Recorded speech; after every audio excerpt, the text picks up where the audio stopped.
Kaabang-abang talaga ang mangyayari sa darating na Lunes, July 29. Naipakita na ni David kay Doña Bettina ang litrato ni Bubbles. Agad namang kinumpirma ni Bettina na siya nga ang waitress na ipinakilala ni Pablo. Hindi nagtagal, sumugod sila David at ang kanyang mga tauhan sa kinaroroonan ni Bubbles.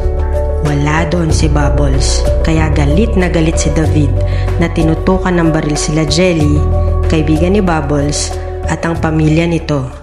Maya-maya pa ay patakbong dumating sila Bubbles at Emong para hanapin kung sino ang mga lalaking sumugod sa kanila. Nang buksan ni Bubbles ang pinto, ay agad namang itinutok nila David ang baril sa kanya. Sa isang banda, nagkita na sila Tanggol at Mayor o Mang Celso. At dito, sinabi na ni Tanggol ang masamang balita na nangyari kay Bubbles. Ito ay ang pinagsamantalahan siya ni Pablo. Nanlumo at naiyak si Mayor sa narinig. Inalalaya naman agad siya ni Tanggol. Matigas namang tinanong ni Bubbles si David kung anong kailangan nito sa kanya. At sinagot siya ni David na malaki ang atraso niya kay Pablo Caballero kaya sila nandun. Ilang sandali pa ay sumenya si Bubbles at naglaban-laban na sila sa loob ng bahay. Binugbog ni Bubbles si David at ilang tauhan nito. Pero palibhasa may mga baril sila, pinaputukan nila sila Bubbles at tinamaan ng tatay ni Jelly sa bandang balikat. Binaril din ni Bullet si Emong. Nang makita ni Bubbles ang ginawa kay Emong, galit na sinipa niya ito at tumalsik.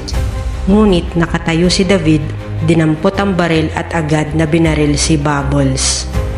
Kinuhanan naman ni David at Bullet ng litrato si Bubbles habang naghihingalo para ipadala kay Doña Bettina bilang ebidensya na nagawa na nila ang pinapagawa niya.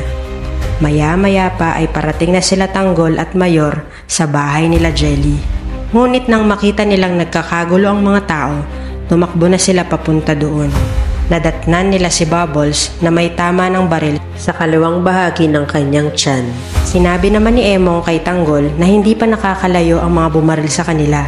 Nagmamadaling tumakbo ang mga ito palabas para hanapin ang mga salarin. Palabas na sana sila David at ang mga tauhan nito nang harangin sila ng mga taong nakatira sa lugar na yon. Nagsalita ang isang lalaki at sinabi na nagkamali sila ng lugar na pinasok. Nagsimulang magpaputok si David at tinamaan ang isang lalaki, kaya doon na sila lahat sumugod. Nagkaroon ng malaking gulo hanggang sa nakarating na sila Tanggol at pinagbabaril ang mga kalaban. Sinubukan tumakbo nila David, ngunit naituro ng mga tao kung saang eskinita sila dumaan. Hinabol sila nila Tanggol. Nang maabutan ni Mayor si David, nakakita ito ng itak, dali-dali niya itong dinampot at sinubukang tagain si David. Nakaiwas naman si David hanggang sa magkaroon ng pagkakataong mabaril niya si Mayor. Nakahilata na si Mayor at duguan nang dumating si Tanggol, kaya binaril niya agad sa likod si David. Talaga nga namang kapanapanabik ang mga susunod na eksena ngayong darating na linggo.